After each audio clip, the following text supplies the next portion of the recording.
Assalamualaikum warahmatullahi wabarakatuh. Perkenalkan, nama saya Muhammad Halilur Rahman dengan NIM H071211082 dari Fakultas MIPA Prodi Sistem Informasi. Di video kali ini saya akan menjelaskan tentang sistem informasi. Adapun poin-poin yang akan saya jelaskan adalah yang pertama, pengertian sistem informasi, yang kedua tujuan sistem informasi, yang ketiga komponen sistem informasi, dan yang terakhir prospek kerja mahasiswa sistem informasi. Yang pertama, pengertian sistem informasi.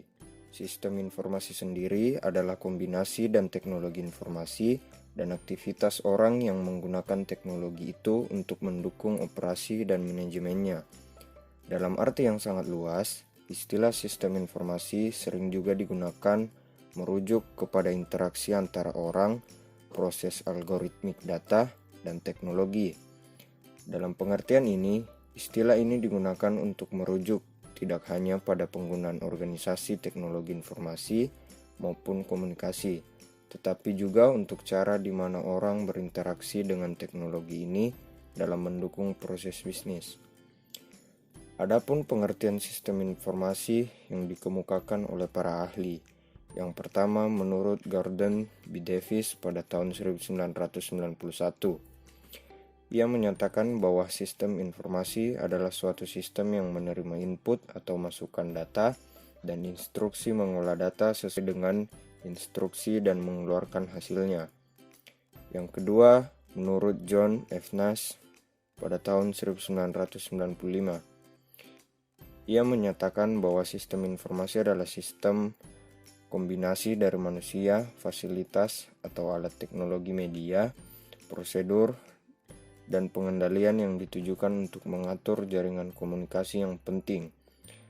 Proses transaksi ini terjadi secara rutin, membantu manusia dalam menyelesaikan intern dan extern, dan menyediakan dasar untuk pengembalian keputusan yang tepat. Yang ketiga, menurut Kertahadi pada tahun 2007. Beliau mengatakan sistem informasi adalah alat untuk menyajikan informasi sedemikian rupa sehingga bermanfaat bagi para penerimanya. Tujuannya ialah untuk memberikan informasi dalam perencanaan, memulai pengorganisasian operasional sebagai perusahaan yang melayani sinergi organisasi dalam proses mengendalikan pengembalian keputusan. Yang kedua, tujuan sistem informasi. Tujuan sistem informasi sendiri yaitu menghasilkan informasi. Sistem informasi selalu melibatkan data-data penting, di mana data yang diolah menjadi bentuk yang berguna bagi para pemakainya. Data yang diolah saja tidak cukup dapat dikatakan sebagai suatu informasi, melainkan data itu harus dapat berguna, maka informasi harus didukung oleh 3 pilar sebagai berikut. Yang pertama, tepat kepada orangnya atau relevan. Yang kedua, tepat kepada waktunya atau timelines. Dan yang ketiga, tepat nilainya atau akurat. Keluaran yang tidak didukung oleh 3 pilar ini tidak dapat dikatakan sebagai informasi yang berguna, tetapi merupakan sampah atau garbage. Yang ketiga, komponen sistem informasi. Sebenarnya komponen sistem informasi sendiri terdiri dari banyak komponen, tetapi yang ditampilkan saat ini adalah komponen-komponen yang penting dalam sistem informasi. Komponen-komponen tersebut ialah yang pertama hardware, yang kedua software, yang ketiga telekomunikasi, yang keempat database dan data warehouse, dan yang kelima sumber daya manusia. Yang pertama itu hardware. Hardware merupakan salah satu komponen paling penting dalam sistem informasi. Tanpa adanya hardware atau perangkat keras, kemungkinan sistem informasi tidak akan berjalan dengan lancar. Yang kedua software. Ialah sistem software dan application software. Sistem software merupakan operating system yang mendukung hardware menjadi perangkat yang berguna. Yang ketiga telekomunikasi. Telekomunikasi sendiri digunakan untuk menghubungkan perangkat portable. Istilah sederhananya bisa dikatakan jaringan nirkabel yang menghubungkan laptop atau smartphone untuk mencari atau mengumpulkan informasi alias sinyal. Yang keempat itu database dan warehouse. Semua informasi yang kita kumpulkan akan disimpan dalam database. Contohnya saat kita mengumpulkan foto-foto dalam satu folder agar lebih terorganisir. Dan yang kelima, sumber daya manusia. Tidak semua orang dapat menjadi komponen dalam sistem informasi. Hanya orang-orang yang memenuhi kualifikasi bisa mengembangkan sistem informasi secara terus-menerus.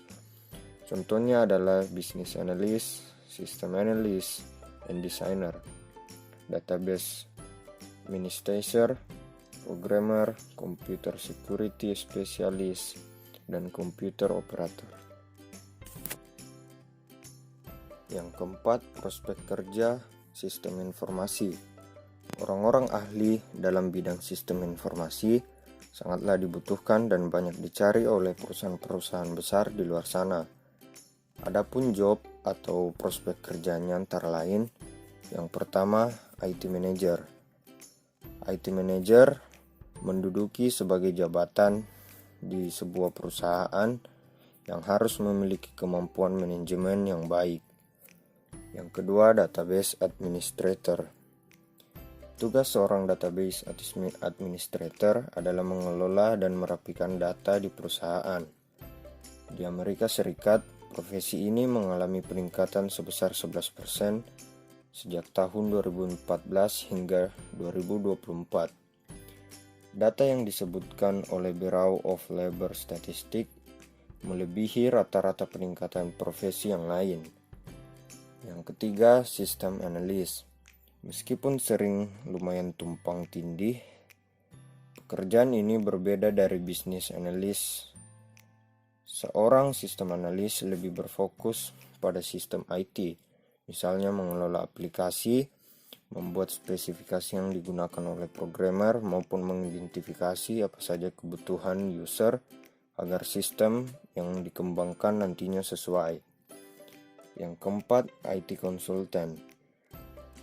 IT consultant sendiri adalah job yang digunakan untuk mengatur IT dan untuk menerima konsultasi dari orang-orang yang tidak mengerti tentang IT. Dan yang kelima, system engineer. System engineer atau profesi system engineer adalah tugas seseorang untuk mendesain dan mengatur sistem yang kompleks.